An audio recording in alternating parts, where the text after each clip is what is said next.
Today, I want to talk about how banks are about to be margin called, as it's been revealed that UBS may need to hold billions more in capital.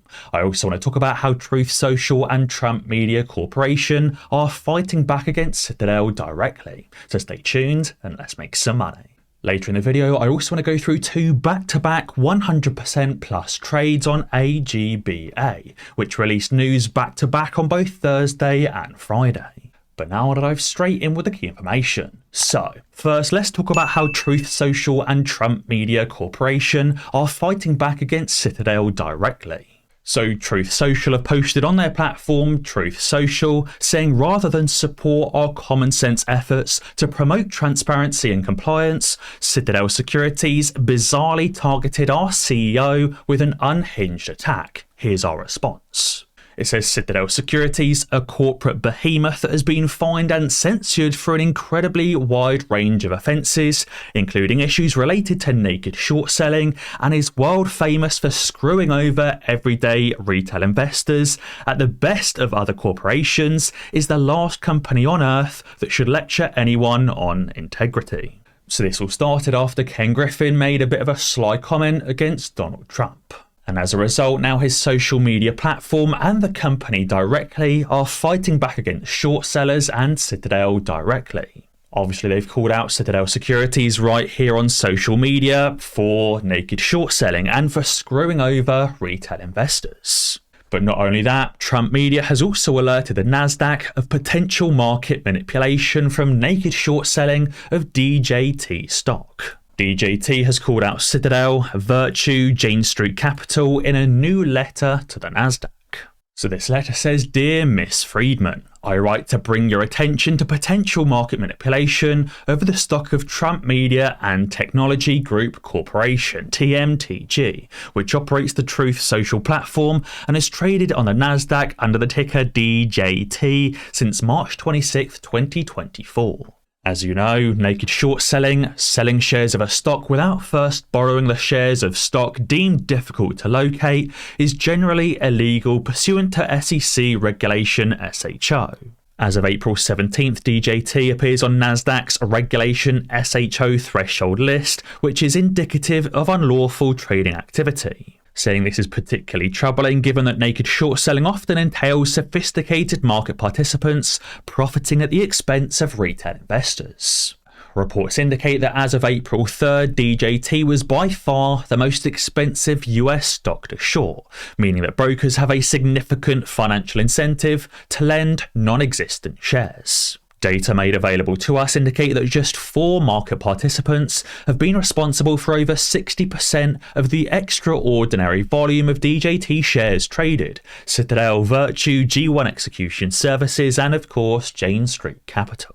Now, the first thing I want to point out is this letter is technically no different to many letters we've seen in the past. Many previous CEOs have contacted the Nasdaq and the New York Stock Exchange, so far to no avail. So far, these short sellers like Citadel, Virtue and Jane Street haven't yet been stopped. So far, all they've seen is tiny speed bump fines. Many lawsuits have been opened against them. Many CEOs have commented on them publicly through letters directly to the Nasdaq and to the New York Stock Exchange, and these firms have even been fined and censured. But obviously these fines have only been minuscule fines, and these short sellers and these market makers haven't been banned from the New York Stock Exchange. I guess the only thing that makes this letter slightly different is that it comes from a different power or a different influence. It's not just the CEO of a movie theatre corporation, it's not just the CEO of a shop selling games, it's coming directly from Donald Trump, an ex-president. Whether as an ex-president and not a current president, he still has that power over the Nasdaq and the New York Stock Exchange is so far yet to be seen. But I do think this is an interesting development, and DJT have even advised retail investors on how they can try and block these short sellers. They've suggested you should hold your DJT shares in a cash account and not a margin account, and you should also opt out of any securities lending programs. That's obviously something we've known for a long time now, for going on many years. And they've actually also suggested you should transfer your shares to Odyssey Transfer and Trust Company, the company's transfer agent, which is similar to ComputerShare. Whether it's holding your shares at Computer Share, holding your shares at AST, holding your shares at Odyssey Transfer and Trust Company, it effectively takes those shares out of the hands of the DTCC. And they've also suggested that instead of doing that, you could even transfer your shares to your bank. Basically, another way to remove the shares from the DTCC. Now again, all of these have been suggested by GameStop, by Bed Bath & Beyond, by AMC, by other smaller companies that have tried fighting back against the short sellers, but obviously, as I said, so far, not yet to any avail. But as I said, I do think it will be very interesting and potentially different having such a larger influence. So let's also go through AGBA, the trade in the Millionaire Mindset trading group that ran for over 150% on Thursday and over 100% again on Friday. So AGBA released news right here at 12 o'clock UK time in the pre-market. AGBA, a $10 million market cap company, was entering into a merger for a total of $4 billion. That's obviously huge news, so I and the group bought shares as quick as we could. Obviously, the price did start down here at 47 cents, but I didn't get my order filled until 65 cents. Regardless, the price continued running from 65 cents all the way up to here at $1.50, and then when the market opened, it pushed to $1.66 for 154% gains. So you can see Firefly bought Agba at $1.12 and sold half of his position at $1.57. Michael Sword also traded Agba, selling at $1.50. So guys, if you want these 100% gains, be sure to join the Millionaire Mindset Trading Group using the link in the description below. Also remember the 100% guaranteed refund policy if the educational videos and trade ideas don't help you to make a single profitable trade in 30 days. But now Kristen has also tweeted about how UBS may need to hold billions more in capital. So it says governments worried about big banks collapsing want them to have more capital to offset risk. Now that one sentence I think says it all, that governments are worried about even big banks collapsing. Not just these small regional banks, but even the biggest, largest of banks.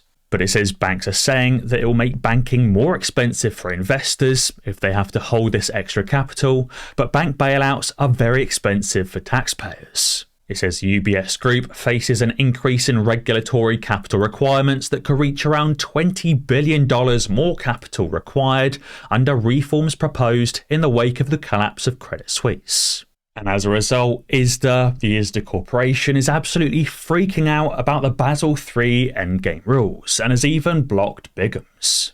So ISDA is saying the US Basel III rules will result in an 80% increase to the cost of clearing at a time when firms are talking about liquidity risk, saying we've switched from counterparty credit risk to liquidity risk, and the Basel III rules are not going to help that. Instead, if you translate the shortfall in capital from Basel III into lending capacity, it results in a loss of $3 trillion. So we've got some big challenges: climate, technology commitments, and defence, so this shortfall in lending capacity will not be welcome.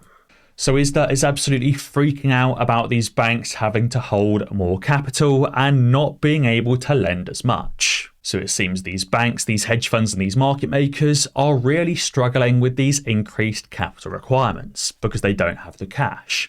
They're also struggling with the increased transparency around short selling and increasing short selling disclosures. It's likely because ISDA, the DTCC, FINRA, the SEC, the NASDAQ and the New York Stock Exchange are all about to be exposed for the crimes they've been committing. They're about to be exposed for the capital they don't hold, for the margin calls they've been waiving when they really should have been enforcing them. And as a result, many short sellers, hedge funds and market makers will end up collapsing.